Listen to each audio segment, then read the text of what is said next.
All right, so we're diving deep today Yeah, into personal growth. we are indeed. And we're not just, dipping our toes in the water. We're going all in with 9 books. 9. That's ambitious. It is. But lucky for us, we've got these amazing notes from the Awakening Conversations podcast. Oh, yeah, I love that show. Me too. They really break down these books that, they kind of handpicks for like the ultimate personal growth journey. Exactly. It's like a curated reading list, but in podcast form. Right. And what we're going to do is we're going to take their insights and we're going to pull out like the most impactful ideas. The stuff that can really make a difference in your life. Yeah, like actionable advice, thought-provoking questions, things that you can, start using right away. Love it. So where do we begin? Okay, so first up, we've got 2 books that are all about laying the foundation for personal growth. Foundations are important. Right. You got to start somewhere. Okay, I'm intrigued. What are these foundational books? All right, so we're starting with The 4 Agreements by Don Miguel Ruiz and The Untethered Soul by Michael A. Singer. Ooh, classics. Right. I mean, I feel like everyone's heard of The 4 Agreements, but I'm curious to hear your take on how they actually lead to personal growth. Okay, so the 4 agreements, they're all about building this healthier relationship with yourself, like at their core. Oh, interesting. Yeah, Ruiz's agreements. Let me see if I can remember all 4. Okay, so be impeccable with your word. Don't take things personally. Don't make assumptions. And always do your best. And when you really think about it, they're all encouraging you to take responsibility for your thoughts, your actions. Just imagine how different your relationships would be if you truly committed to speaking with integrity. Oh, yeah, totally. Or how much lighter you'd feel if you just stopped taking every little thing personally. That's so true. It's funny, I always thought of those agreements as guidelines for interacting with other people, but seeing them as a way to improve my relationship with myself, that's a whole new perspective. It's a powerful shift. And speaking of powerful shifts, The Untethered Soul, that title alone just draws you in. Right. Okay, tell me about that one. So Singer, he introduces this concept of your inner roommate. Inner roommate. Yeah, it's like that constant voice in your head. Oh, I know that voice. Right. Sometimes it's critical, sometimes it's fearful, and he doesn't say silence it or anything like that, but rather just observe it without judgment. Okay. It's you have a roommate, but you don't have to let them dictate your every move. You can set some boundaries. Exactly. You get to choose which thoughts to engage with, which ones to just let pass by. Okay, so we're getting a handle on our inner critic, but how do we actually put that into practice? That's the million-dollar question, isn't it? It is, and I think these next 2 books might have some answers. Mm-hmm. So we've got Mindfulness in Plain English by Bhante Gunaratana. Okay. Yeah, I've heard good things about that one. And then we have The Path of Awakening by Mario Alonso Puig. Ooh, interesting combination.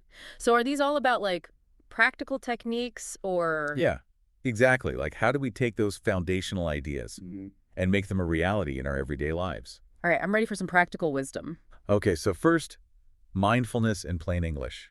So this one, Gunaratana just does such a brilliant job of demystifying mindfulness and meditation. Yeah, that's so important.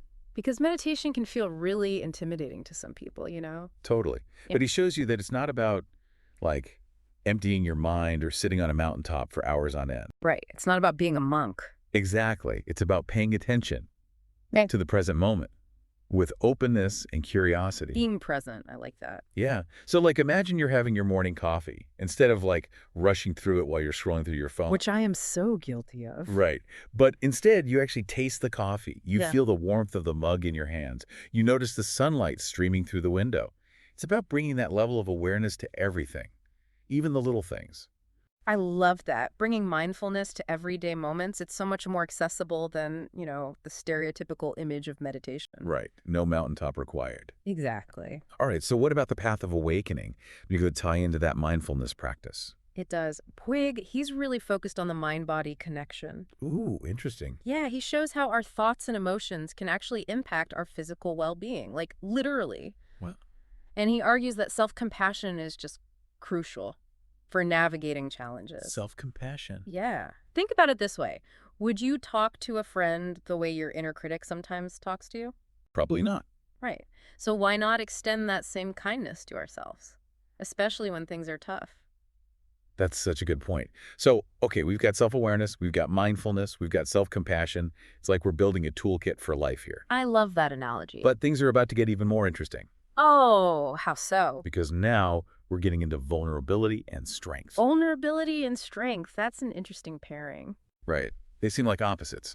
So the books we're looking at now are Daring Greatly by Brené Brown and The Subtle Art of Not Giving a Feck by Mark Manson. Okay, those are two very different vibes. I'm very curious how those go together. Me too. It seems counterintuitive, but they actually complement each other really well. Okay, I'm listening. So Brown argues that vulnerability, like that willingness to be open and authentic, even when it's scary. Putting yourself out there. Exactly. She says that that's the key to deeper connection and what she calls wholehearted living. I love that. Wholehearted living. Yeah.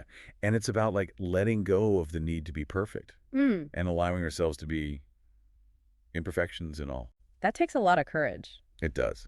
Okay, but now where does Manson's not giving effect fit in? Yeah. Because isn't that the opposite of being vulnerable? Well, not necessarily. Manson's point is more about, like, we can't care deeply about everything. Right. We have limited energy. Exactly. So we need to choose our battles wisely. Be intentional. Yes. And it doesn't mean becoming apathetic, but it does mean being selective with where we invest our emotional energy. So it's like choosing to care deeply about the things that truly matter to us. Yes. And letting go of the rest. So it's about finding that balance between openness and like healthy boundaries. Saying yes to vulnerability in the areas that, align with our values. But being okay with saying no to the things that drain us or don't align with who we want to be. Yes. Yeah. Exactly. It's about being intentional with our energy. Okay, I'm feeling very energized right now. Yeah. We've covered self-awareness, mindfulness, vulnerability. It's a lot. It is a lot, but we're almost there. What's the final piece of this personal growth puzzle? Purpose. Purpose. Yeah. And this is where we bring in 3 more books. We've got Think and Grow Rich by Napoleon Hill, The Man Who Sold His Ferrari by Robin Sharma, and Man's Search for Meaning by Viktor Frankl. Okay, another trio of classics. Yeah. And they all offer a unique perspective on finding meaning, fulfillment. Like that's the ultimate goal, right? Living a life of purpose. Pretty amazing goal. So where do these authors recommend we even start? Like how do we find our purpose? Okay, so first up, Napoleon Hill.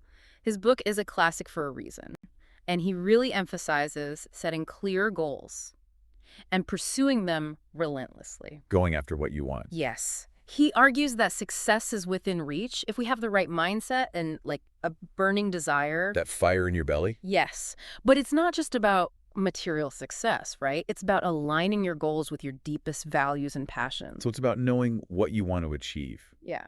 And why it matters to you. Exactly. Okay, now, Sharma's book, it's a fable about Right. this high-powered lawyer who, he's achieved all this worldly success, but he feels empty, unfulfilled. That's kind of a nightmare scenario. Right. So he embarks on this journey to a Himalayan monastery where he learns the secrets to a more meaningful life.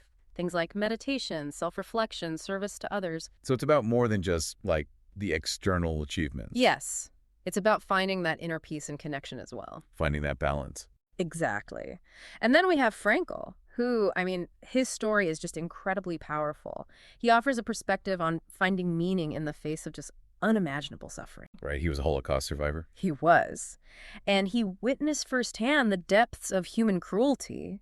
But he also discovered that even in the darkest of times, we have this freedom to choose our attitude and find meaning. He argues that our primary drive in life isn't pleasure, but the search for meaning. Wow. That's powerful. To find meaning, even in those circumstances, it really puts things in perspective. Okay, so we've explored 9 books here that covers self-awareness, mindfulness, vulnerability, purpose. So it's like a roadmap for personal growth.